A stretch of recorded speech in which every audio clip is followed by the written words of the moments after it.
Hi hello എല്ലാ കൂട്ടുകാർക്കും Mintu P S സിയുടെ മറ്റൊരു യൂട്യൂബ് സെഷനിലേക്ക് സ്വാഗതം. ഞാൻ സോഫിയ.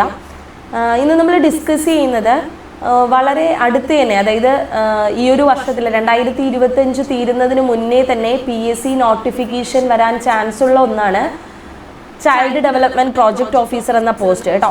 അപ്പം ചൈൽഡ് ഡെവലപ്മെൻറ്റ് പ്രോജക്റ്റ് ഓഫീസർ ആകാനായിട്ട് നമുക്കൊരു കുറച്ച് ക്വാളിഫിക്കേഷൻസ് വേണം. Sociology, psychology, home science, social work എന്നീ 4 വിഷയങ്ങളിൽ ബിരുദാനന്തര ബിരുദം നേടിയ സ്ത്രീകൾക്കാണ് ഇത് അപ്ലൈ ചെയ്യാൻ സാധിക്കുന്നത്. അതുപോലെ തന്നെ ഇതുമായിട്ട് സിമിലാരിറ്റി ഉള്ള വേറൊരു എക്സാം കഴിഞ്ഞ 2024 ഒക്ടോബറിൽ PSC നടത്തുകയുണ്ടായി, ICDS സൂപ്പർവൈസർ. അതിൻ്റെ ഡയറക്റ്റ് റിക്രൂട്ട്മെൻറ്റിലും ഇതേ ക്വാളിഫിക്കേഷനാണ്. എന്നാൽ ഇതേ സബ്ജക്റ്റുകളിൽ ഡിഗ്രി ആയിരുന്നു ക്വാളിഫിക്കേഷൻ. ഇതിൽ വരുമ്പോഴത്തേക്കും ഇതേ സബ്ജക്റ്റുകളിൽ പോസ്റ്റ് ഗ്രാജുവേഷനാണ് ക്വാളിഫിക്കേഷനായിട്ട് വരുന്നത്. പല കാരണങ്ങൾ കൊണ്ടും നിങ്ങൾക്കോ നിങ്ങളുടെ കൂടെയുള്ള സുഹൃത്തുക്കൾക്കോ ICDS സൂപ്പർവൈസർ ലിസ്റ്റിൽ വരാൻ പറ്റിയില്ല. അപ്പോൾ അങ്ങനെയുള്ളവർക്കുള്ള ഏറ്റവും വലിയൊരു ഗോൾഡൻ ഓപ്പർച്യൂണിറ്റിയാണ്. ഇപ്പോൾ ഈ കാണുന്ന നിങ്ങളായാലും നിങ്ങളുടെ കൂടെയുള്ള ആരെങ്കിലും ഈ 4 സബ്ജക്റ്റുകളിൽ പോസ്റ്റ് ഗ്രാജുവേഷനൊക്കെ കഴിഞ്ഞ് ഇതുവരെ ഗവൺമെൻറ് ജോലി എന്നുള്ളൊരു ലക്ഷ്യത്തിലോട്ട് എത്തിയിട്ടില്ല എങ്കിൽ നിങ്ങൾക്ക് ധൈര്യമായിട്ട് എന്ത് ചെയ്യാം, അവർക്കും ഈ വീഡിയോ ഒന്ന് ഷെയർ ചെയ്യാം. ക്ലാസ് അവസാനം വരെ കാണുവാൻ ശ്രമിക്കുക. ക്ലാസ് ഇഷ്ടപ്പെടുകയാണെങ്കിൽ ലൈക്ക് ചെയ്യാനും സബ്സ്ക്രൈബ് ചെയ്യാനും മറക്കണ്ട. അപ്പോൾ നമുക്ക് നമ്മുടെ ടോപ്പിക്കിലോട്ട് കിടക്കാം. ഞാൻ സോഷ്യോളജിയാണ് എടുക്കുന്നത്. സോഷ്യോളജിയിൽ 25 മാർക്സ്, ഈച്ച് സബ്ജക്റ്റ് 25 മാർക്സ് ആണ് കെയറി ചെയ്യുന്നതെങ്കിലും സോഷ്യോളജിയിലും 25 മാർക്സ് ഓരോ ചാപ്റ്ററുകളായിട്ട് തിരിച്ചിട്ടുണ്ട്. അതിൽ 5 ചാപ്റ്റേഴ്സാണുള്ളത്. 5 ചാപ്റ്റേഴ്സിലും 5 മാർക്ക് വീതം 25 മാർക്സ് ആണ് ഉള്ളത്. അതായത് ഇപ്പോൾ തിയറിറ്റിക്കൽ പാർട്ടാണെങ്കിൽ ഫസ്റ്റ് മൊഡ്യൂള് ഡെവലപ്മെൻറ്റ് ഓഫ് സോഷ്യോളജിയാണ്. അതിനകത്ത് തിയറീസ്, ക്ലാസിക്കൽ തിങ്കേഴ്സും അതുപോലെ തന്നെ മോഡേൺ തിങ്കേഴ്സും ഒക്കെ വരുന്ന തിയറീസാണുള്ളത്. ആ തിയറീസ് എല്ലാം കൂടി ചേർത്ത് എന്താണ് 5 മാർക്കാണ് വരുന്നത്. ഇതിനകത്ത് ഈ സിലബസിനകത്ത് PSC നല്ലൊരു സിലബസ് നമുക്ക് തന്നിട്ടുണ്ട്. ഒരു എനിക്ക് തോന്നുന്നു CDPO പഠിക്കുന്ന ആൾക്കാർക്ക് മാത്രമല്ല മറ്റു ഉദ്യോഗാർത്ഥികൾക്കും, അതായത് മത്സര പരീക്ഷകളായ നെറ്റ്, സെറ്റിന് വേണ്ടിയൊക്കെ പ്രിപ്പയർ ചെയ്യുന്നവർക്ക് വളരെ ഉപയോഗപ്രദമായി ഏകദേശം അവർക്കൊരു 60% മാർക്ക് ഈ ഒരു ടോപ്പിക്കിൽ നിന്ന് കവർ ചെയ്തെടുക്കാൻ പറ്റുന്നതാണ്. അതായത് സെറ്റിനും നെറ്റിനും ഒക്കെ അത്തരത്തിലുള്ള ഒരു വലിയൊരു സിലബസ് ആണ്, വലിയൊരു വാസ്റ്റ് ആയിട്ടുള്ളൊരു സിലബസ് ആണ്. ഓരോ സബ്ജക്റ്റിലും അത്രത്തോളം പ്രാവീണ്യം തെളിയിക്കുന്ന കണക്കിനുള്ള സിലബസ് ആണ് PSC കൊടുത്തിട്ടുള്ളത്. എന്തായാലും അതുകൊണ്ട് തന്നെ കഴിഞ്ഞ ICDS സൂപ്പർവൈസർ പോലെ തന്നെ പെട്ടെന്നൊരു സിലബസ് ചേഞ്ച് അല്ലെങ്കിൽ മാറ്റം ഇതിനകത്ത് ഉണ്ടാകുമെന്ന് നമുക്ക് പറയാൻ പറ്റത്തില്ല. മിക്കവാറും ഈ സിലബസ് തന്നെയായിരിക്കും PSC അടുത്തും ഫോളോ ചെയ്യുന്നത്. കാരണം ഓൾമോസ്റ്റ് എല്ലാ തിയറീസും എല്ലാ പ്രാക്ടിക്കൽ ഭാഗങ്ങളെല്ലാം ഇതിനകത്ത് വരുന്നുണ്ട്. ആദ്യത്തെ മൊഡ്യൂള് ഡെവലപ്മെൻറ്റ് ഓഫ് സോഷ്യോളജിയാണ്. അതിനകത്ത് നമുക്ക് ആദ്യം ക്ലാസിക്കൽ തിങ്കേഴ്സായ Karl Marx, Emile Durkheim, Max Weber, ഇവരുടെ തിയറീസ്, ഇവരുടെ ഇമ്പോർട്ടൻ്റ് ബുക്സ്, ഇവരുടെ ബയോഗ്രഫി, ഇതൊക്കെ നമ്മൾ എന്ത് ചെയ്യുന്നു, ഇതിനകത്ത് കവർ ചെയ്യുന്നു. അതിനുശേഷം structural functionalism, conflict perspective, interactionist perspective എന്ന് പറഞ്ഞ പെർസ്പെക്റ്റീവ്സ് ആയിട്ട് തിരിച്ചിട്ട് നമുക്കറിയാം സ്ട്രക്ചറൽ ഫങ്ഷണാലിസം ആരൊക്കെയാണ് വരുന്നത്. എമിലി ഡർക്കെയിം ഉണ്ട് അതിനകത്ത്, അതുപോലെ തന്നെ ഹെർബർട്ട് സ്പെൻസർ ഉണ്ട് അല്ലേ, ഹെർബർട്ട് സ്പെൻസർ ഉണ്ട്, RK മെർട്ടൺ ഉണ്ട് സ്ട്രക്ചറൽ ഫങ്ഷണലിസത്തിനകത്ത്. കോൺഫ്ലിക്റ്റ് പെർസ്പെക്റ്റീവ് വരുമ്പോൾ കാൾ മാർക്സ് അല്ലേ, കോൺഫ്ലിക്റ്റ് പെർസ്പെക്റ്റീവിൻ്റെ ഫാദറാണ് കാൾ മാർക്സ്. അതുപോലെ തന്നെ മാക്സ് വെബർ വരുന്നുണ്ട്. ഇൻട്രാക്ഷൻ പെർസ്പെക്റ്റീവ് വരുമ്പോഴത്തേക്കും അതിനകത്തും നമുക്ക് എന്താണ് നമ്മുടെ GH മീഡ്, ഹെർബർട്ട് ബ്ലൂമർ, ഇവരൊക്കെ എന്ത് ചെയ്യുന്നുണ്ട് അതിനകത്ത് വരുന്നുണ്ട്. അതുപോലെ തന്നെ ഫിനോമിനോളജിക്കൽ സ്കൂൾ വരുമ്പോൾ ആൽഫ്രഡ് ഷൂസും ഒക്കെ എഡ്വേർഡ് ഹസലൊക്കെ വരുന്നത് ഫിനോമിനോളജിക്കൽ സ്കൂളുകളിലാണ്. അപ്പോൾ ഇതൊക്കെ നമുക്ക് എന്താണ് പഠിക്കാനുള്ള ടോപ്പിക്കുകളാണ്. ഇതെല്ലാം നമുക്ക് എന്ത് ചെയ്യാണ്, പഠിക്കാനുള്ള ടോപ്പിക്സുകളാണ്. ഇതെല്ലാം നമ്മൾ കവർ ചെയ്യും. പോസ്റ്റ് മോഡേണിസവും, അതായത് പോസ്റ്റ് മോഡേൺ, പോസ്റ്റ് സ്ട്രക്ചറൽ തിയറീസും വളരെ ഇമ്പോർട്ടൻ്റ് ആയിട്ടുള്ളതാണ്. അതും മൈക്കൽ ഫുക്കോൾട്ടിൻ്റെയൊക്കെ തിയറീസ് നമുക്കുണ്ട്, അതും ഇതിനകത്ത് നമ്മൾ കവർ ചെയ്യും. അപ്പോൾ നമ്മൾ എന്ത് പഠിക്കണം എന്നുള്ള കാര്യത്തിൽ നല്ലൊരു ഗൈഡൻസ് ഉണ്ടെങ്കിൽ മാത്രമേ ഇത് മുന്നോട്ട് പോകുള്ളൂ. നമുക്കൊരു സ്പെസിഫൈ ചെയ്തൊരു റാങ്ക് ഫയലോ അങ്ങനെ ഒരു കാര്യമില്ല. പക്ഷേ നമ്മൾ ഡിഗ്രി PG തലങ്ങളിൽ പഠിച്ച സബ്ജക്റ്റുകൾ, ഇപ്പോൾ സോഷ്യോളജി ആണെങ്കിൽ സോഷ്യോളജി പഠിച്ചൊരു വ്യക്തിയെ സംബന്ധിച്ചിടത്തോളം അത് എളുപ്പമായിരിക്കും അല്ലേ. എന്ന് പറഞ്ഞു കഴിഞ്ഞാൽ നമ്മൾ എപ്പോഴും മനുഷ്യരാണ്, മനുഷ്യർ മറന്നു പോകും. നമ്മൾ ഇന്നലെ പഠിച്ച കാര്യം പോലും ഇന്ന് 50% നമ്മുടെ മനസ്സിലുണ്ടോയെന്ന് കേട്ട് കഴിഞ്ഞാൽ കാണില്ല, സ്വാഭാവികമാണ്. അപ്പോൾ ഓരോ സബ്ജക്റ്റും പഠിച്ച വിദ്യാർത്ഥികൾക്ക് ഇതൊരു എന്താ പറയുക, ഇതൊരു റിവിഷൻ ക്ലാസ് ആയിട്ടും അതുപോലെ തന്നെ മറ്റ് സബ്ജക്റ്റിലുള്ളവർക്ക് ഇതൊരു പുതുമയായിരിക്കും. ഇത് ഓരോ സബ്ജക്റ്റിലും അങ്ങനെയാണ്. ഇപ്പോൾ ഒരു സോഷ്യോളജി സ്റ്റുഡൻ്റ് ആണെങ്കിൽ അയാൾ സൈക്കോളജി പഠിക്കുമ്പോൾ അയാൾക്ക് അതൊരു പുതുമയായിരിക്കും, ഇതൊരു റിവിഷൻ ആയിരിക്കും. ഇപ്പോൾ സൈക്കോളജി അല്ലെങ്കിൽ ഹോം സയൻസ് വിദ്യാർത്ഥിയാണെങ്കിൽ ആ ഒരു വ്യക്തിക്ക് ബാക്കിയുള്ളതെല്ലാം പുതുമയുള്ളതായിരിക്കും അല്ലേ. എന്നാൽ കുറേയൊക്കെ സിമിലാരിറ്റി, സോഷ്യൽ വർക്കൊക്കെ പഠിക്കുമ്പോൾ കുറേയൊക്കെ സിമിലാരിറ്റി നമുക്ക് കിട്ടും. ഓക്കെ, അതാണ് ഇതിനകത്തുള്ള ഏറ്റവും വലിയ നമ്മൾ പഠിച്ചെടുക്കണം. ഇപ്പോൾ നമ്മുടെ സബ്ജക്റ്റിൽ 25 മാർക്സ്, ഔട്ട് ഓഫ് 25 മാർക്സിന് ഒരു 23 ഒക്കെ സ്കോർ ചെയ്തിട്ട് മറ്റ് സബ്ജക്റ്റിൽ നിന്ന് 10 മാർക്ക് വീതമെങ്കിലും സ്കോർ ചെയ്യാൻ പറ്റിയാൽ, അല്ലെങ്കിൽ 5 മാർക്ക് വീതമെങ്കിലും സ്കോർ ചെയ്യാൻ പറ്റിക്കഴിഞ്ഞ് കഴിഞ്ഞാൽ നമുക്ക് ഷോർട്ട് ലിസ്റ്റിൽ ഉൾപ്പെടാൻ പറ്റുന്നൊരു സെറ്റ് ഓഫ് എക്സാമാണ് ഇത്തരത്തിലുള്ള ICDS സൂപ്പർവൈസർ ആണെങ്കിൽ സോഷ്യോളജി. നിങ്ങൾക്കറിയാം ICDS സൂപ്പർവൈസറിൻ്റെ ഇപ്പോഴത്തെ കട്ട് ഓഫ് 40 ആയിരുന്നു. അത്യാവശ്യം ടഫായിരുന്നു എക്സാം. ലാസ്റ്റ് ഘട്ടത്തിലാണ് എക്സാം സിലബസ് ഒക്കെ മാറ്റിയെങ്കിലും 40 ആയിരുന്നു കട്ട് ഓഫ്. 40-ന് മുകളിൽ അത്യാവശ്യം നല്ലൊരു കുട്ടികൾ എഴുതിയെടുത്തിട്ടുണ്ട്. ഒരുപാട് സ്റ്റുഡൻസ് അത് അറിയിച്ചു. വളരെ സന്തോഷമുണ്ട് നിങ്ങൾ ആ ഒരു ഷോർട്ട് ലിസ്റ്റിലോട്ട് പോയത് കൊണ്ട് തന്നെ. ഇനി ഒരു ഇൻ്റർവ്യൂ അവർക്ക് ബാലൻസ് ആണ്, അതിൻ്റെ പ്രൊസീജിയർ നടക്കുകയാണ്. അപ്പോൾ അതുപോലെ തന്നെ CDPO. പിന്നെ ഇതിനകത്ത് നമുക്ക് ഏറ്റവും ഇമ്പോർട്ടൻ്റ് ആയിട്ട് പറയാനുള്ള കാര്യം, ICDS സൂപ്പർവൈസർ 2023 സെപ്റ്റംബറിലാണ് അതിൻ്റെ നോട്ടിഫിക്കേഷൻ വരുന്നത്. പക്ഷേ അൺഫോർച്ചുനേറ്റ്ലി നമുക്ക് പറയാൻ പറ്റുന്നൊരു അൺഫോർച്ചുനേറ്റ്ലി ആണോ ഫോർച്ചുനേറ്റ്ലി ആണോ എന്നൊക്കെ നിങ്ങൾ ചിന്തിക്കേണ്ടിയിരിക്കുന്നു. ഒരു വർഷം, കറക്റ്റ് ഒരു വർഷം, 2023 സെപ്റ്റംബറിലെ നോട്ടിഫിക്കേഷൻ വരുന്നു. പക്ഷേ ഇതിൻ്റെ എക്സാം നടക്കുന്നത് 2024 ഒക്ടോബർ മാസത്തിലാണ്. അപ്പോൾ നിങ്ങളൊന്ന് ആലോചിച്ച് നോക്കി, ആ ഒരു ടൈം ഗ്യാപ്പ് 1 ഇയർ കറക്റ്റ് കിട്ടി. പക്ഷേ ലാസ്റ്റ് സമയത്ത് PSC ഓഗസ്റ്റ് കൺഫർമേഷൻ കൊടുക്കേണ്ട സമയത്ത് എന്താണ് ഇതിൻ്റെ സിലബസ് ഒക്കെ മാറ്റിയിരുന്നു. പക്ഷേ ഇതിൽ നമുക്ക് അങ്ങനെ ഒരു പേടിക്കേണ്ട ഒരു കാര്യമില്ല എന്ന് പറയാൻ കാരണം, അതിൻ്റെ സിലബസ് ഒരു ഔട്ടർ ലെയർ ഇട്ട സിലബസ് ആയിരുന്നു ആദ്യത്തെ സിലബസ്. മറ്റത് പിന്നീട് വന്ന അപ്ഡേറ്റഡ് സിലബസിൽ എല്ലാ കാര്യങ്ങളും ഉൾക്കൊള്ളിച്ചുണ്ടായിരുന്നു. എന്നാൽ ഇതൊരു പോസ്റ്റ് ഗ്രാജുവേഷൻ, നമുക്കറിയാലോ PG ക്വാളിഫിക്കേഷൻ വരുന്ന ഒരു എക്സാം എങ്കിൽ അതിൻ്റെ ഒരു നമ്മൾ പഠിക്കേണ്ട തലം എത്രത്തോളം മാറിയിരിക്കുന്നു, 10th ലെവലോ +2 തലമോ അല്ല. പക്ഷേ അതിന് പകരം ഇതിനകത്തുള്ള കോമ്പറ്റീഷൻ വളരെ കുറവാണ് അല്ലേ. സ്ത്രീകൾക്ക് മാത്രമേ എഴുതാൻ പറ്റുള്ളൂ. പോസ്റ്റ് ഗ്രാജുവേഷൻ വലിയൊരു ഇതിനകത്തൊരു നിബന്ധനയാണ് അല്ലേ. അപ്പം അങ്ങനെ നോക്കുകയാണെങ്കിൽ നമുക്കുള്ള സ്കോപ്പ് വലുതാണ്, അത്രയേ ഉള്ളൂ അല്ലേ. ഏതൊരു എക്സാമും നമ്മൾ നോക്കിക്കാണുന്ന വിധം അനുസരിച്ചിരിക്കും. അങ്ങനെ നോക്കുകയാണെങ്കിൽ തിയറിയൊക്കെ പറയുമ്പോൾ നമുക്ക് ഭയങ്കര ടെൻഷനൊക്കെ ക്രിയേറ്റ് ചെയ്യല്ലേ. ഇത്രയും വലിയ തിയറീസ് ഒക്കെ നമ്മൾ പഠിക്കണം. എൻ്റെ മുൻപിലത്തെ ക്ലാസ്സിൽ ഇരുന്ന എല്ലാ സ്റ്റുഡൻസിനും അറിയാം നമ്മൾ തിയറി എങ്ങനെയാണ് പഠിക്കുന്നതെന്ന് അല്ലേ. തിയറി നമ്മൾ മനസ്സിലാക്കുന്ന രീതിയിൽ വളരെ ലളിതമായിട്ട് പഠിക്കാം. എൻ്റെ കൂടെ ഒപ്പം എത്തിക്കഴിഞ്ഞ് കഴിഞ്ഞാൽ വളരെ ലളിതമായിട്ട് നിങ്ങൾക്ക് വലിയ ടെൻഷനൊന്നും ഇല്ലാത്ത രീതിയിൽ തന്നെ നിങ്ങൾക്ക് തിയറി പഠിക്കാനായിട്ട് സാധിക്കും. നമ്മൾ ഈ ഡിഗ്രിക്കും PGക്കും ഒക്കെ നമ്മൾ ബുക്കിരുന്ന് വായിച്ച് വലിയ essay ഒക്കെ വായിച്ചാണ് നമ്മൾ തിയറി പഠിക്കുന്നത് അല്ലേ. അതൊന്നും വേണ്ട, വളരെ സിമ്പിളായിട്ട് നമ്മൾ ഫിസിക്സും കെമിസ്ട്രിയും ഒക്കെ എങ്ങനെ പഠിക്കുന്നോ അതുപോലെ നമുക്ക് എന്ത് ചെയ്യാം, ഈ തിയറീസ് എല്ലാം തന്നെ ബൈ ഹാർട്ട് ചെയ്യാം. ക്ഷമിക്കണം. അടുത്ത സോഷ്യോളജി ഇൻ ഇന്ത്യയാണ് സെക്കൻഡ് ചാപ്റ്ററിൽ വരുന്നത്. സെക്കൻഡ് ചാപ്റ്ററിലെ സോഷ്യോളജി ഇൻ ഇന്ത്യ എന്ന് പറയുമ്പോൾ നമുക്കറിയാം ഇൻഡോളജിക്കൽ പെർസ്പെക്റ്റീവ്. ഇതിൽ ഒട്ടുമിക്ക സോഷ്യോളജിസ്റ്റുകാരെ ഒന്നും തന്നെ ഈ സിലബസിനകത്ത് പറയുന്നില്ല. അതായത് സിലബസിനകത്ത് ഫാമിലിയും കിൻഷിപ്പും മാരേജും ഒക്കെ പറയുന്നുണ്ട്, കാസ്റ്റ് സിസ്റ്റം ഉണ്ട്, എല്ലാം ഉണ്ടെങ്കിലും പക്ഷേ വേറെ ആരെയും തന്നെ, അതായത് ഡുമൻറ്റും ഓംബർട്ടും അംബേദ്കറും ഇല്ലിയൊക്കെ തന്നെ ഇവർ 4 പേരും മാത്രമേ സിലബസിനകത്ത് പറയുന്നുള്ളൂ. നമുക്കറിയാം ഇൻഡോളജിക്കൽ പെർസ്പെക്റ്റീവ് എന്താണ് അല്ലേ.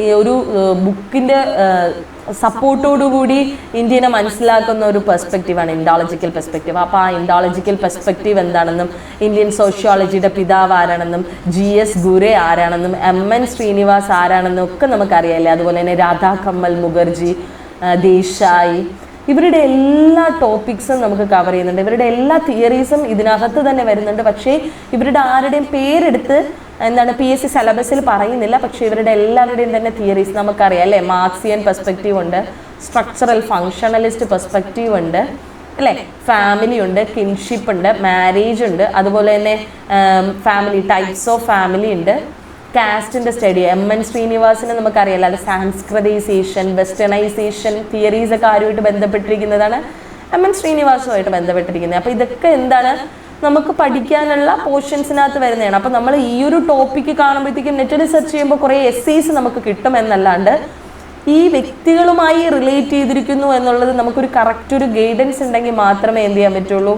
ഇപ്പോൾ ഈ ഒരു വിഷയത്തിൽ പ്രാവീണ്യമുള്ളവർ അല്ലെങ്കിൽ ഈ ഒരു വിഷയത്തിൽ പ്രാവീണ്യമുള്ളവർ, അതായത് PG കഴിഞ്ഞവരുണ്ടല്ലോ, PG കഴിഞ്ഞവർക്കാണെങ്കിൽ ഇത് എളുപ്പമാണ്. കാണുമ്പോൾ തന്നെ മനസ്സിലാവും കേസ്റ്റ് സിസ്റ്റം, ഓക്കെ അത് ആരാണ് പഠിച്ചതെന്ന് മനസ്സിലാവും, അത് ഏത് സോഷ്യോളജിസ്റ്റ് ആണെന്ന് മനസ്സിലാവും. അതേസമയം നിങ്ങൾക്ക് സൈക്കോളജിയിൽ ഒരു ടോപ്പിക്ക് തന്നു കഴിഞ്ഞ് കഴിഞ്ഞാൽ നിങ്ങൾ ഒബിയസ്ലി എന്ത് ചെയ്യും? നിങ്ങൾക്ക് അറിയാത്ത കാര്യം നമ്മൾ എന്ത് ചെയ്യും?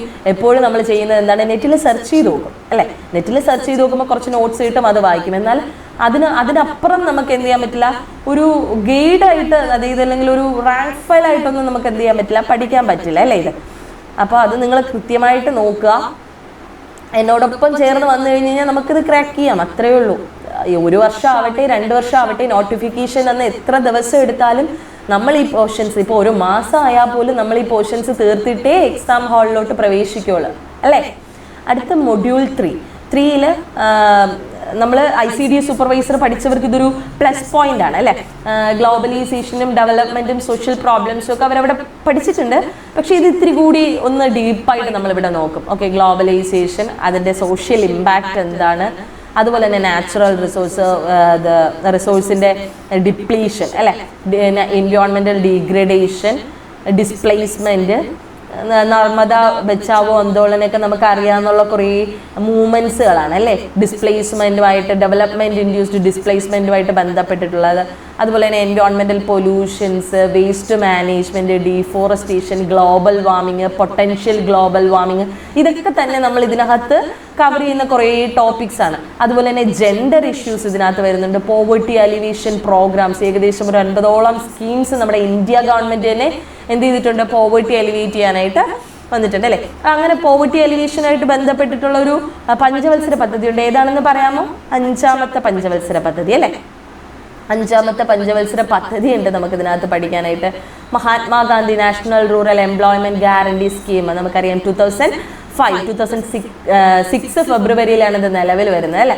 അപ്പം ഇതൊക്കെ തന്നെ നമുക്ക് ഇതിനകത്ത് പഠിക്കാനുള്ളതാണ്. പഞ്ചായത്ത് രാജ് ഇൻസ്റ്റിറ്റ്യൂഷനിലെ കേരളത്തിലും ഇന്ത്യയിലുമുള്ള വിമനിൻ്റെ പാർട്ടിസിപ്പേഷൻ, നമുക്കറിയാം ഇപ്പോൾ ഏറ്റവും ലാസ്റ്റായിട്ട് നടന്നിട്ടുള്ള അമെൻമെൻറ്റും അത് തന്നെയാണ്, വിമൻസ് റിസർവേഷൻ അല്ലേ, 1/3 റിസർവേഷൻ. അപ്പോൾ അതൊക്കെ തന്നെ നമുക്ക് ഇതിനകത്ത് നോക്കേണ്ടതുണ്ട്. പിന്നെ കുടുംബശ്രീ, അതിൻ്റെ സ്റ്റാർട്ടിങ് ഫ്രം ദ ബിഗിനിങ് 1998 അത് ഇൻട്രൊഡ്യൂസ് ചെയ്ത അന്ന് തൊട്ടുള്ള ഇന്ന് വരെയുള്ള പ്രോഗ്രാംസ്, മൈക്രോ ഫിനാൻസ് ആയിട്ട് അതിപ്പോൾ പ്രവർത്തിക്കുന്നുണ്ട്. അതുപോലെ തന്നെ women empowerment programmes in Kerala, in India. അപ്പോൾ ഇതൊക്കെയാണ് വലിയൊരു ചാപ്റ്ററാണ്. ഓക്കെ, ചാപ്റ്റർ 3 എന്ന് പറയുന്നത് നമ്മൾ മറ്റൊരു തിയറിറ്റിക്കൽ ബേസിസിലാണ് സോഷ്യോളജി പഠിച്ചവർക്ക് മാത്രം വേണ്ടിയിട്ടുള്ളതെന്നൊക്കെ വേണമെങ്കിൽ പറയാമെങ്കിലും മൊഡ്യൂൾ 3 വരുമ്പോഴത്തേക്കും എല്ലാ കോമണേഴ്സിനും വേണ്ടിയിട്ട് നമുക്ക് എല്ലാവർക്കും പഠിക്കാൻ പറ്റുന്ന രീതിയിലും പക്ഷെ വലിയൊരു വൈഡായിട്ടുള്ളൊരു ചാപ്റ്ററാണ് അല്ലേ. അത് കഴിഞ്ഞ് ചാപ്റ്റർ 4 വരുമ്പോഴത്തേക്കും നമ്മൾ ഒരുപാട് ആക്റ്റുകൾ, നിയമങ്ങൾ പഠിക്കുന്നത് ഇതിനകത്താണ്. വയലൻസ് അഗെയിൻസ്റ്റ് വുമൻ എന്ന് പറയുമ്പോഴത്തേക്ക് എന്താണ് നമുക്ക് അതിനകത്ത് വരുന്നത്? ഡൊമസ്റ്റിക് വയലൻസ് ആക്ട് ഉണ്ട് 2005, ഡൗറി പ്രൊഹിബിഷൻ ആക്ട് ഉണ്ട്, അതുപോലെ തന്നെ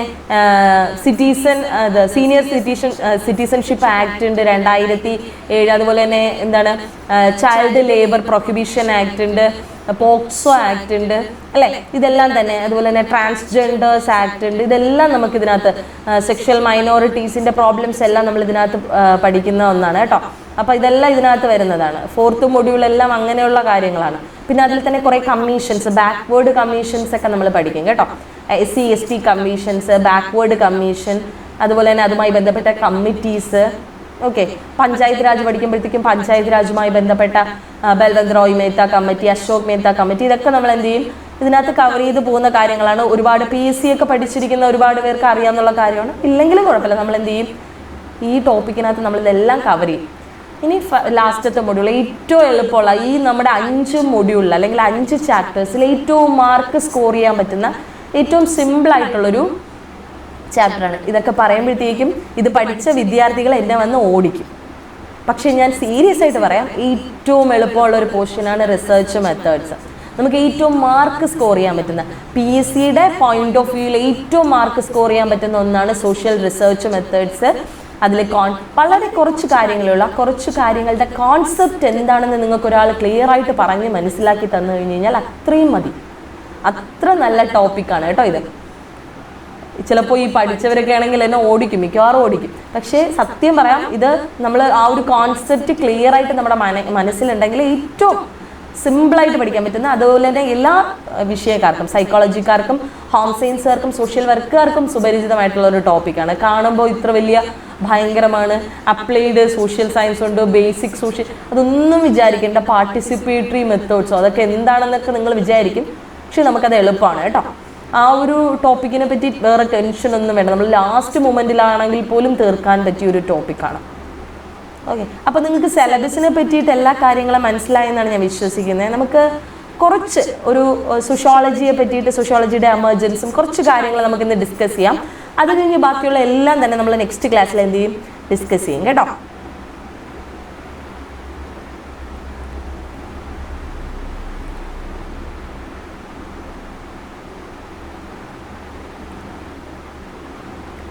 വെയർ, വെൻ, ഹു അല്ലേ? ആരാണ്, എവിടെയാണ്, എങ്ങനെയാണ് തുടങ്ങുന്നത് സോഷ്യോളജി? നമുക്കറിയാം 18th 19th എല്ലാവരും പറയും 18-19 നൂറ്റാണ്ടിൽ സോഷ്യോളജി എമർജ് ചെയ്തു, മദർ ഓഫ് സോഷ്യൽ സയൻസ് ആണ് എന്നൊക്കെ നമ്മൾ പറയും. ന്യൂ സോഷ്യൽ, അതായത് സോഷ്യൽ സയൻസിൽ പുതിയതാണ് സോഷ്യോളജി എന്നൊക്കെ നമ്മൾ പറയുമെങ്കിലും sociology from the very beginning ഇതിൻ്റെ ഒരു ഉറവിടം എന്ന് പറയുന്നത് നമ്മൾ അഗസ്റ്റ് കോംറ്റിയാണ് നമ്മൾ എപ്പോഴും ഫാദർ ഓഫ് സോഷ്യോളജി എന്നും സോഷ്യോളജി എന്ന് പറയുന്ന ടേം കോയിൻ ചെയ്തു 1838 എന്നൊക്കെ നമ്മൾ പഠിക്കാറുണ്ട്. പക്ഷേ ഇതിനേക്കാൾ ഉപരി നമ്മൾ സോഷ്യോളജി കാണുമ്പോൾ ഏറ്റവും ഇമ്പോർട്ടൻ്റ്ലി കാണേണ്ട വ്യക്തികളാണ് അരിസ്റ്റോട്ടിൽ, പ്ലേറ്റോ. ഓക്കെ, ഇങ്ങനെയുള്ള പണ്ടത്തെ, അതായത് നമ്മൾ പൊളിറ്റിക്കൽ തിങ്കേഴ്സായിട്ടൊക്കെ വളരെ മുൻപ് പഠിച്ചിട്ടുള്ള വ്യക്തികളില്ലേ, അവരും സൊസൈറ്റിയെ പറ്റിയിട്ടും സോഷ്യൽ ചേഞ്ചസിനെ പറ്റിയിട്ടൊക്കെ പറഞ്ഞിട്ടുണ്ട്. ഒരു തിയറി ആയിട്ടോ ഒരു കോൺസെപ്റ്റ് ആയിട്ടോ മുന്നോട്ട് കൊണ്ടുവന്നിട്ടില്ല എന്നേ ഉള്ളൂ. സൊസൈറ്റിയിൽ ഉണ്ടാകുന്ന ചേഞ്ചസിനെ പറ്റിയിട്ടൊക്കെ അവരും ഡിസ്കസ് ചെയ്തിട്ടുണ്ടായിരുന്നു അല്ലേ? അപ്പോൾ സോഷ്യോളജി ഉണ്ടാകാൻ 3 കാരണങ്ങളുണ്ട്. Social, political, economical changes. എന്തൊക്കെയാണ്? Social, political, economic changes. Social, political, economic changes. നമ്മൾ സോഷ്യോളജി മനസ്സിൽ വരുമ്പോൾ നമ്മുടെ മനസ്സിൽ 3 കാര്യങ്ങൾ വേണം, എപ്പോഴും 3 കാര്യങ്ങളാണ്. തിയറി ചോദിച്ചാൽ 3 കാര്യങ്ങൾ, പെർസ്പെക്റ്റീവ് ചോദിച്ചാൽ 3 കാര്യങ്ങൾ, പീരീഡ് ചോദിച്ചാൽ 3 കാര്യങ്ങൾ, കാരണങ്ങൾ ചോദിച്ചാൽ 3 കാര്യങ്ങൾ. അത്രയേ ഉള്ളൂ. 3 എന്ന് പറയുന്ന നമ്പർ വെരി വെരി ഇമ്പോർട്ടൻ്റ് ആയിട്ടുള്ള ഒന്നതാണ്. എന്ത്? 3 എന്ന് പറയുന്ന നമ്പർ. ഓക്കെ, നമുക്ക് 3 എന്ന് പറയുന്ന നമ്പർ വെരി വെരി ഇമ്പോർട്ടൻ്റ് ആണ്. 3 എന്ന് പറയുന്ന നമ്പർ വെരി വെരി ഇമ്പോർട്ടൻ്റ് ആണ്. ഒരു മിനിറ്റ് ഒന്ന് വെയിറ്റ് ചെയ്യണേ.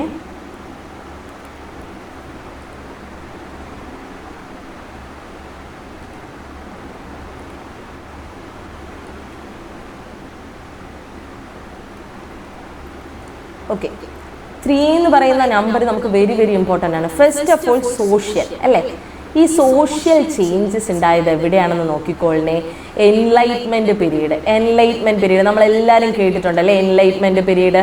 ഓക്കെ, ദാന്തേനെയൊക്കെ നമുക്ക് അറിയാമെന്നുള്ളതാണ്. ലിയാനോഡോ ഡാവിഞ്ചി, ഇതൊക്കെ നമ്മൾ അറിയാവുന്ന വ്യക്തികളാണ്. എൻലൈറ്റ്മെൻറ്റ് പീരീഡ് ഹിസ്റ്ററിയിൽ നമ്മൾ എപ്പോഴും കേൾക്കുന്നതാണ്. ഈ എൻലൈറ്റ്മെൻറ്റ് പീരീഡാണ് സോഷ്യൽ ചേഞ്ചസിന് വഴിയൊരുക്കിയത്. എന്താണ്?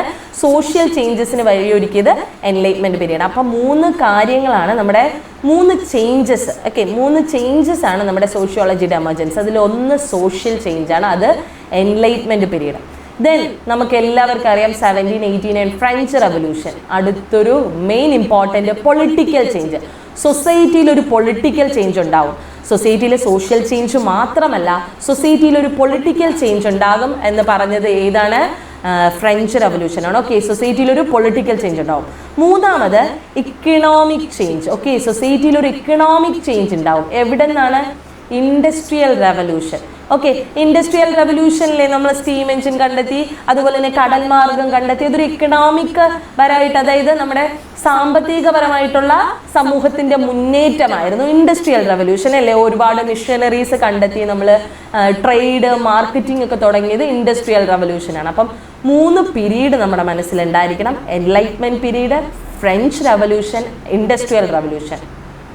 ഓക്കെ, എമർജൻസി പറയുമ്പോഴത്തേക്കും വളരെ സിമ്പിളായിട്ട് മനസ്സിലാക്കി വെച്ചിരുന്നാൽ മതി. നമ്മൾ എപ്പോഴും കേൾക്കുന്ന കാര്യങ്ങളാണ്. Enlightenment period, French revolution, industrial revolution. ഓരോന്നിനും ഓരോ changes. Social changes, political changes, economic changes. ഇതൊക്കെയാണ് എന്തിന് കാരണമായിട്ടുള്ളത്? നമ്മുടെ ഇക്കണോമിക് ചേഞ്ചസിന്, നമ്മുടെ സോഷ്യോളജിയുടെ എമർജൻസിന് കാരണമായിട്ടുള്ളത്. ഓക്കെ, ഇനി അഗസ്റ്റ് കോംറ്റെ, നമ്മൾ അഗസ്റ്റ് കോംറ്റെ പറഞ്ഞപ്പോൾ നമുക്ക് ഏറ്റവും ഇമ്പോർട്ടൻ്റ് ആയിട്ട് അഗസ്റ്റ് കോംറ്റെ എന്ന് ഞാൻ പറഞ്ഞു 1938 സോഷ്യോളജി എന്ന് പറയുന്ന ടേം കോയിൻ ചെയ്യുന്നത് അഗസ്റ്റ് കോംറ്റെ ആണ് അല്ലേ. സോഷ്യോളജി എന്ന് പറയുന്ന ടേം അഗസ്റ്റ് കോംറ്റെ ആണ് കോയിൻ ചെയ്യുന്നത്. പക്ഷെ അദ്ദേഹത്തിൻ്റെ ഏറ്റവും ഇമ്പോർട്ടൻ്റ് ആയിട്ടുള്ള ഒന്നാണ് പോസിറ്റിവിസം. വേറൊന്നും മനസ്സിലാക്കണം നിങ്ങൾ, എൻ്റെ ഇതിലോട്ട്, അതായത് എന്നെ ഒന്ന് നോക്കിക്ക്. നമുക്ക് ഏറ്റവും ഇമ്പോർട്ടൻ്റ് ആയിട്ട് എന്താണ് പോസിറ്റിവിസം, വേറൊന്നും നോക്കണ്ട. നമ്മൾ നാച്ചുറൽ സയൻസസ്, അതായത് സയൻറ്റിഫിക് മെത്തേഡ് യൂസ് ചെയ്ത് ഫിസിക്സും കെമിസ്ട്രിയും ബയോളജിയൊക്കെ പഠിക്കില്ലേ, അതുപോലെ സോഷ്യോളജി പഠിക്കാമെന്ന് പറഞ്ഞ ഒരു വ്യക്തിയാണ് അഗസ്റ്റ് കോംറ്റെ. ഓക്കെ, വേറൊന്നും വേണ്ട. അദ്ദേഹം പ്രപ്പോസ് ചെയ്തതാണ് സയൻറ്റിഫിക് മെത്തേഡ്. ഒക്കെ അദ്ദേഹം പ്രപ്പോസ് ചെയ്തതാണ് scientific method used in natural sciences as A concept of positivism. അത് തന്നെ നമുക്ക് സോഷ്യോളജിക്കും ആപ്ലിക്കബിൾ ആണെന്നാണ് അദ്ദേഹം പറയുന്നത് പോസിറ്റിവിസത്തിൽ. പിന്നെ അദ്ദേഹം ഒരു യൂട്ടോപ്യൻ മാതൃകയുള്ള ഒരു വ്യക്തിയാണ്, ഭയങ്കര ഐഡിയലിസ്റ്റിക് ആണ്. അദ്ദേഹത്തിൻ്റെ മനസ്സിൽ നമുക്ക് പെട്ടെന്ന് പറയാൻ പറ്റുന്ന ഒരു കാര്യം ഞാൻ പറഞ്ഞുതരാം. അദ്ദേഹത്തിൻ്റെ മനസ്സിൽ അദ്ദേഹത്തിന് എപ്പോഴുള്ളൊരു കോൺസെപ്റ്റ് എന്താണെന്ന് അറിയാമോ? എല്ലാം ശുഭമായിരിക്കും, എല്ലാം നന്നായിരിക്കും. ഓക്കെ, ഇപ്പം നമ്മുടെ ഇത് ആ ഒരു കോൺസെപ്റ്റ് നമുക്ക് പെട്ടെന്ന് മനസ്സിലാക്കണമെങ്കിൽ, പെട്ടെന്ന് നമ്മുടെ ആരെങ്കിലും പ്രിയപ്പെട്ട ഒരാൾ മരിച്ചു, അപ്പോൾ നമ്മുടെ അടുത്ത് വന്ന് ഒരു വ്യക്തി പറയുകയാണെങ്കിൽ ആ സാരമല്ല, ഇതിലും വലുത് വരാനിരുന്നു എന്ന് നമ്മളോട് വന്ന് പറഞ്ഞാൽ നമ്മൾ എന്തായിരിക്കും റെസ്പോണ്ട് ചെയ്യുന്നത്? ആ വ്യക്തിയേ ഇല്ല, നമ്മളോട് വന്ന് ഇതിലും വലുത് വരാനിരുന്നു, ഇതൊക്കെ ഓക്കെയാണ് എന്ന് നമ്മളോടൊരു വ്യക്തി വന്ന് പറഞ്ഞാൽ നമുക്ക് ആ സമയത്തിന് അയാൾ എന്ത് ചെയ്യാൻ പറ്റും? അടിച്ചു കൊല്ലാൻ പറ്റും അല്ലേ. അപ്പോൾ അതുപോലെ തന്നെയാണ് പോസിറ്റിവിസം. സമൂഹത്തിലെല്ലാം നല്ലതിനാണ്, എല്ലാം ഒരു നല്ലൊരു ഐഡിയലിസ്റ്റിക് വ്യൂവിൽ. അതായത് സമൂഹത്തിൽ അടി നടക്കൂല, പിണക്കം നടക്കത്തില്ല, സമൂഹത്തിൽ എല്ലാ ഫങ്ഷണറീസും ഒരേപോലെ വർക്ക് ചെയ്യുന്നു, സമൂഹം മുന്നോട്ട് പോകുന്നു, അതിനകത്ത് വേറെ ഒരു പ്രശ്നവും ഇല്ല, കോൺഫ്ലിക്റ്റ് ഇല്ല, ഒരു ഐഡിയലിസ്റ്റിക് വ്യൂ. അതാണ് അഗസ്റ്റ് കോംറ്റെ കൊണ്ടുവന്നത്. ഇതിൽ നമുക്ക് ഏറ്റവും ഇമ്പോർട്ടൻ്റ് ആയിട്ട് അഗസ്റ്റ് കോംറ്റെ ക്വസ്റ്റ്യൻ ചെയ്തൊരു വ്യക്തിയാണ് എമിലി ഡർക്കെയിം. എമിലി ഡർക്കെയിം ഫങ്ഷണലിസ്റ്റ് ആണെങ്കിൽ പോലും അദ്ദേഹം അഗസ്റ്റ് കോംറ്റെയുടെ ഈ ഒരു മെത്തേഡിനെ സജസ്റ്റ് ചെയ്തിട്ടില്ല, പോസിറ്റിവിസവും സജസ്റ്റ് ചെയ്തിട്ടില്ല. അദ്ദേഹം ഒരു എംപിരിക്കൽ റിസർച്ച് ഒക്കെ കൊണ്ടുവന്ന വ്യക്തിയാണ്. ഓക്കെ, നമുക്കത് തുടർന്നുള്ള ക്ലാസ്സുകളിൽ ഓരോരോ വ്യക്തികളെ പഠിക്കുമ്പോൾ കൃത്യമായിട്ട് നമുക്ക് നോക്കാം. ഓക്കെ, അപ്പോൾ അഗസ്റ്റ് കോംറ്റെയുടെ പോസിറ്റിവിസം നമ്മുടെ മനസ്സിലുണ്ടാവണം. നമ്മുടെ സിലബസിൽ അഗസ്റ്റ് കോംറ്റെയെ പറ്റി പറയുന്നില്ല, അതുകൊണ്ട് തന്നെയാണ് നമ്മൾ. പക്ഷേ എന്തായാലും സോഷ്യോളജിയുടെ എമർജൻസി പറയുമ്പോഴത്തേക്കും അഗസ്റ്റ് കോംറ്റെ പറയണം അല്ലേ. ഇനി ഞാനൊരു വ്യക്തിയെ നിങ്ങൾക്ക് പരിചയപ്പെടുത്താൻ മറന്നുപോയി. ഇത് ആരാണെന്ന് നിങ്ങളൊന്ന് പറയാവോ?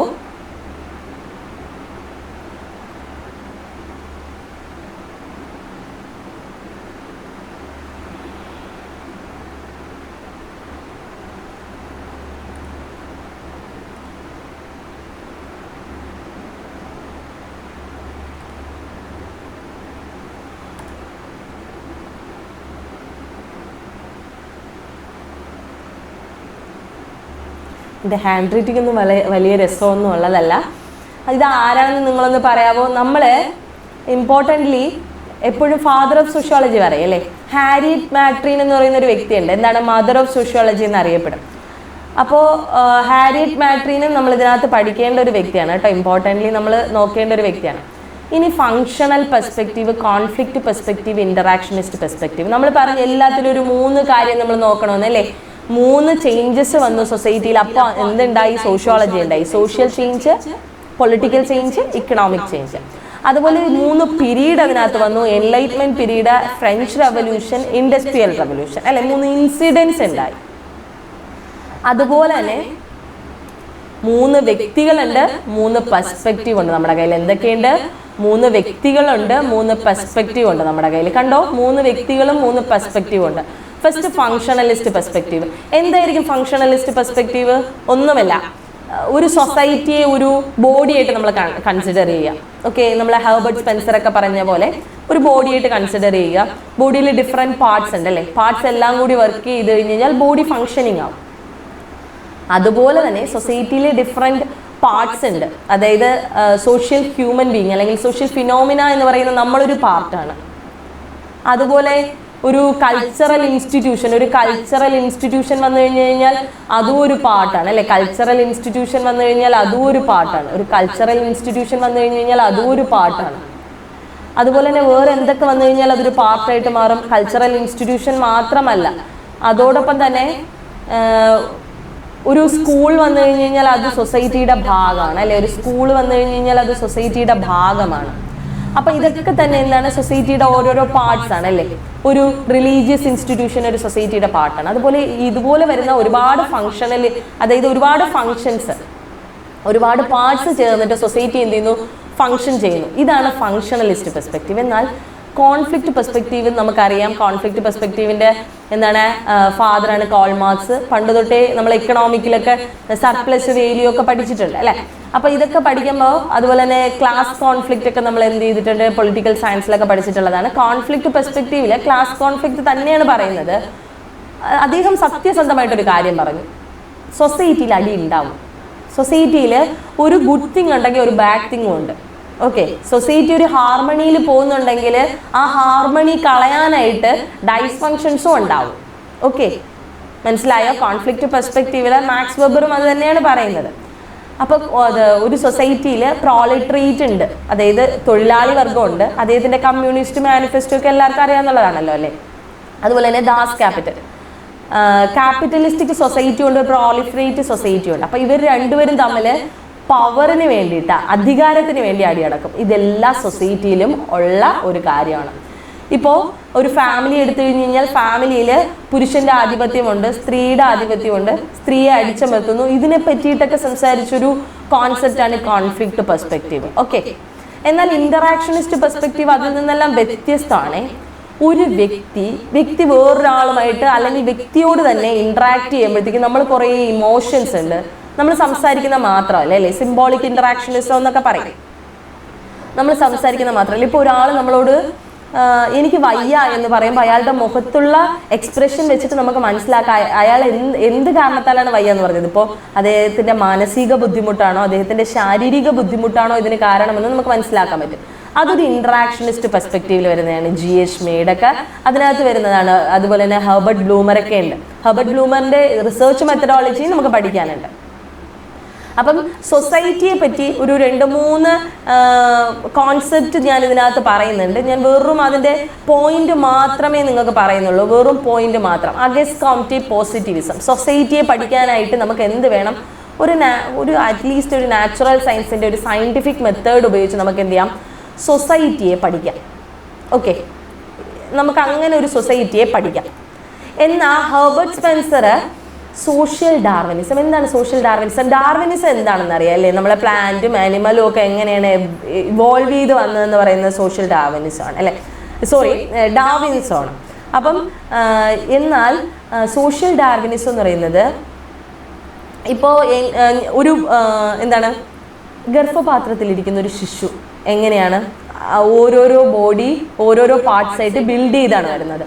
അതുപോലെ സൊസൈറ്റി ആദ്യം വളരെ ചെറുതായിരുന്നു, സിമ്പിൾ ആയിരുന്നു. പിന്നീട് അത് ബിൽഡ് ചെയ്ത് എന്ത് ചെയ്തു, വലിയൊരു കോംപ്ലക്സിലോട്ട് വന്നു. അതാണ് ഹെർബർട്ട് സ്പെൻസർ പറയുന്നത്. Okay, from the beginning society ഒരു സിമ്പിൾ ആയിരുന്നു, പിന്നെ ഒരു കോംപ്ലക്സ് ബോഡിയായിട്ട് മാറി. അതെല്ലാം കൂടി ഫംഗ്ഷൻ ചെയ്താൽ മാത്രമേ എന്ത് ചെയ്യൂ, ബോഡി ഫംഗ്ഷൻ ചെയ്യുള്ളൂ, അല്ലെങ്കിൽ ബോഡി ഫംഗ്ഷൻ ചെയ്യൂല. ഇതൊരു ഹെർബർട്ട് സ്പെൻസറിന്റെ ഒരു സോഷ്യൽ ഡാർവിനിസം ആണ്.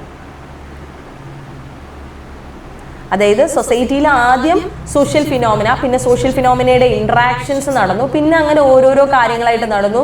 അങ്ങനെ ഒരു കൾച്ചറൽ ഇൻസ്റ്റിറ്റ്യൂഷൻ ഉണ്ടായി, ഒരു സ്കൂൾ ഉണ്ടായി. അങ്ങനെ ഓരോന്നിന്റെ അത്യാവശ്യം അനുസരിച്ച് ഓരോരോ കാര്യങ്ങൾ എമേർജ് ചെയ്ത് വന്നു അല്ലെ. എമേർജ് ചെയ്ത് വന്നതിന്റെ ഭാഗമായിട്ടാണ് ഒരു സൊസൈറ്റി വർക്ക് ചെയ്ത് തുടങ്ങിയത്. ഒരു സോഷ്യൽ ഡാർവിനിസം ആണ് ഹെർബർട്ട് സ്പെൻസറിന്റെ. വളരെ ഡീറ്റെയിൽഡ് ആയിട്ടൊക്കെ പറഞ്ഞു കഴിഞ്ഞാൽ നമുക്ക് ഒരുപാട് തിയറി ബേസിക്കലി പറയേണ്ടി വരും. ഇന്നിപ്പോൾ നിങ്ങൾ ഒരുപാട് ടെൻഷൻ ഒന്നും അടുപ്പിക്കാണ്ട് വളരെ സിമ്പിളായിട്ട് കാര്യങ്ങൾ മാത്രമാണ് ഞാൻ പറയുന്നത്. ഇനി എമിലി ഡർക്കെയിമിന്റെ സോഷ്യൽ ഫാക്ട് ഉണ്ട്, കളക്റ്റീവ് കോൺഷ്യസ്നെസ്. വളരെ സിമിലർ ആണ് ഹെർബർട്ട് സ്പെൻസറുമായിട്ട്. വേറൊന്നുമില്ല, സൊസൈറ്റി ഒരു നെറ്റ്വർക്ക് ആയിട്ട് കാണുക.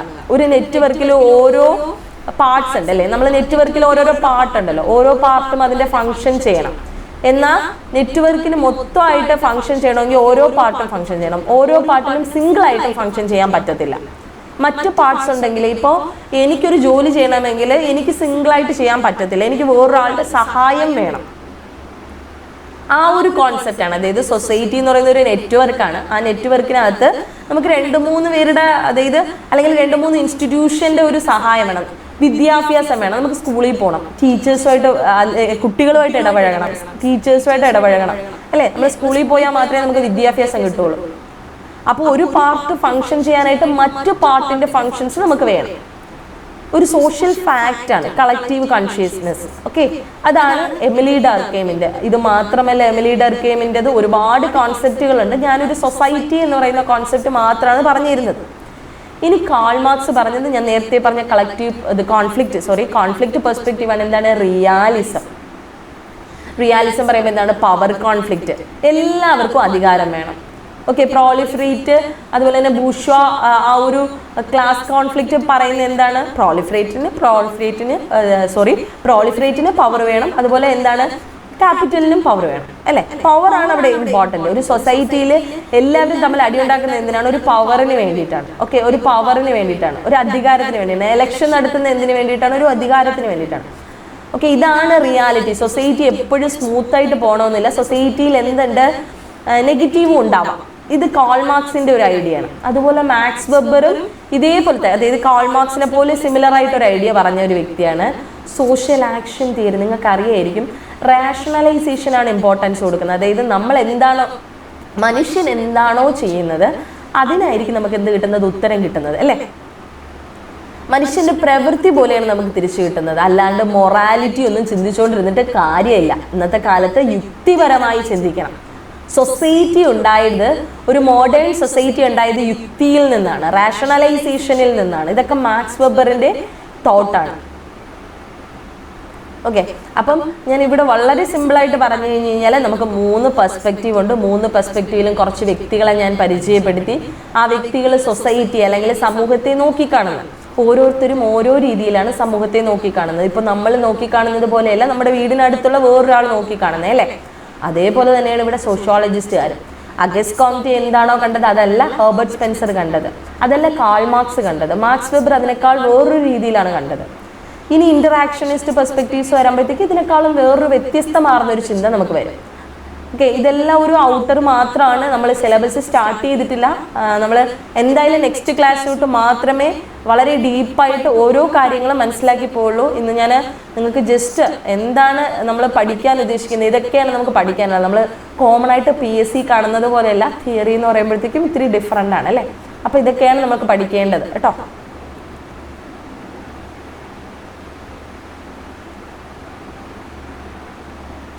ഇനി നമുക്ക് ഇമ്പോർട്ടൻ്റ് ആയിട്ടുള്ള ഒരു 1 വേർഡ് ഉണ്ട്. നമ്മുടെ ഫസ്റ്റ് സോഷ്യോളജി ഡിപ്പാർട്ട്മെൻറ്റ് ഒരുപാട് കൺഫ്യൂഷൻ സൃഷ്ടിച്ച ഒരു ക്വസ്റ്റ്യൻ ആണ്. ചിലർ പറയും യൂണിവേഴ്സിറ്റി ഓഫ് ചിക്കാഗോ, ചിലർ പറയും അതല്ല. പക്ഷേ എന്തായാലും സോഷ്യോളജി പഠിച്ച എല്ലാവർക്കും അറിയാം 1892 യൂണിവേഴ്സിറ്റി ഓഫ് ചിക്കാഗോ യൂണിവേഴ്സിറ്റിയിലാണ് ആദ്യമായിട്ട് സോഷ്യോളജി ഡിപ്പാർട്ട്മെൻറ്റ്. അപ്പോൾ സോഷ്യോളജിയുടെ ഡിസിപ്ലിൻ സ്റ്റാർട്ട് ചെയ്യുന്നത് എവിടെ നിന്നാണെന്ന് ചോദിച്ചു കഴിഞ്ഞാൽ 1892 യൂണിവേഴ്സിറ്റി ഓഫ് ചിക്കാഗോ. ഓക്കെ, അപ്പോൾ ഇത്രയാണ് എമർജൻസ് ഓഫ് സോഷ്യോളജിയായിട്ട് ബന്ധപ്പെട്ട് വരുന്ന കുറച്ച് കാര്യങ്ങൾ. ഓക്കെ, എമർജൻസ് നമുക്ക് 3 കാര്യങ്ങളാണ്. ഞാൻ ഒന്നുകൂടി റിവൈസ് ചെയ്ത് നിങ്ങൾക്ക് പറഞ്ഞു തരാം. 3 കാര്യങ്ങളാണ് നമ്മുടെ എമർജൻസിൽ നമുക്ക് വരുന്നത്, അല്ലേ? ഏതൊക്കെയാണ്? ഒന്നാമത് സോഷ്യൽ ചേഞ്ച്, രണ്ടാമത് പൊളിറ്റിക്കൽ ചേഞ്ച്, മൂന്നാമത് എക്കണോമിക് ചേഞ്ച്. ഈ social change, political change, economic change ഇതോടൊപ്പം തന്നെ വരുന്നതാണ് എന്ത്? സോഷ്യൽ ചേഞ്ച് ഉണ്ടാകാൻ കാരണം എൻലൈറ്റ്മെൻറ്റ് പീരീഡ്, പൊളിറ്റിക്കൽ ചേഞ്ച് ഉണ്ടാകാൻ കാരണം ഫ്രഞ്ച് റെവല്യൂഷൻ, ഇൻഡസ്ട്രിയൽ റെവല്യൂഷൻ ആണ് എന്ത്? എക്കണോമിക് ചേഞ്ച് ഉണ്ടാക്കിയത്. അതുപോലെ നമുക്ക് ഇമ്പോർട്ടൻ്റ് ആയിട്ട് വരുന്നതാണ് 3 പെർസ്പെക്റ്റീവ്. സോഷ്യോളജിയെ സംബന്ധിച്ചിടത്തോളം ഫങ്ഷണൽ പെർസ്പെക്റ്റീവ് ഉണ്ട്, കോൺഫ്ലിക്റ്റ് പെർസ്പെക്റ്റീവ് ഉണ്ട്, ഇൻ്ററാക്ഷൻ പെർസ്പെക്റ്റീവ് ഉണ്ട്. ഓക്കെ, ഇനിയും ഉണ്ട് പെർസ്പെക്റ്റീവ്. ഫിനോമിനോളജിക്കൽ പെർസ്പെക്റ്റീവ് ഇല്ലേ? ആൽഫ്രഡ് ഷൂസൊക്കെ ഫിനോമിനോളജിക്കൽ പെർസ്പെക്റ്റീവാണ്. അതുപോലെ തന്നെ നമുക്ക് പോസ്റ്റ് മോഡേൺ അല്ലെങ്കിൽ പോസ്റ്റ് സ്ട്രക്ചറൽ പെർസ്പെക്റ്റീവ് ഉണ്ട്. ഓക്കെ, അപ്പോൾ ഇതൊക്കെയാണ് നമ്മൾ സോഷ്യോളജിയിൽ പഠിക്കുന്നത്. നിങ്ങൾക്ക് ക്ലാസ് ഇഷ്ടപ്പെട്ടു കഴിഞ്ഞാൽ ഉറപ്പായിട്ട് നിങ്ങൾ ലൈക്ക് ചെയ്യണം, സബ്സ്ക്രൈബ് ചെയ്യണം. അതുപോലെ തന്നെ നിങ്ങൾ മറ്റുള്ള സുഹൃത്തുക്കൾക്ക് ഷെയർ ചെയ്ത് കൊടുക്കണം കേട്ടോ. ഇന്നത്തെ ക്ലാസ് എത്രത്തോളം ഇഷ്ടപ്പെട്ടു എന്ന് എനിക്ക് അറിയത്തില്ല. ചെറുതായിട്ടുള്ള ഫിസിക്കൽ പ്രോബ്ലം ഉണ്ട്, കുഴപ്പമില്ല. നമ്മൾ നെക്സ്റ്റ് ക്ലാസ്സിലോട്ട് എല്ലാം സെറ്റ് ചെയ്യും കേട്ടോ. അപ്പോൾ ഇതിന് വേണ്ടിയിട്ട് നിങ്ങൾ ചൈൽഡ് ഡെവലപ്മെൻറ്റ് പ്രോജക്റ്റ് ഓഫീസറിനായിട്ട് മുന്നോട്ട് പോകുന്നെങ്കിൽ ഉറപ്പായിട്ട് നിങ്ങൾ ചെയ്യേണ്ട ഒരു കാര്യമാണ് ചൈൽഡ് ഡെവലപ്മെൻറ്റ് പ്രോജക്റ്റ് ഓഫീസർ നമ്മുടെ എന്താണ് കോഴ്സ് ഉണ്ട്, കോഴ്സിലോട്ട് ജോയിൻ ചെയ്യാം. താഴെ കമൻറ്റ് ബോക്സിൽ പിൻ ചെയ്ത് കൊടുത്തിട്ടുണ്ടായിരിക്കും കോഴ്സ് ഡീറ്റെയിൽസ്, നിങ്ങൾക്ക് അതിൽ കയറി നോക്കാവുന്നതാണ്. അപ്പോൾ എന്തെങ്കിലും ഡൗട്ട് ഉണ്ടെങ്കിൽ ഈ താഴെ കാണുന്ന നമ്പറിൽ നിങ്ങൾക്ക് കോൺടാക്റ്റ് ചെയ്യാം. അപ്പോൾ thank you, bye bye all.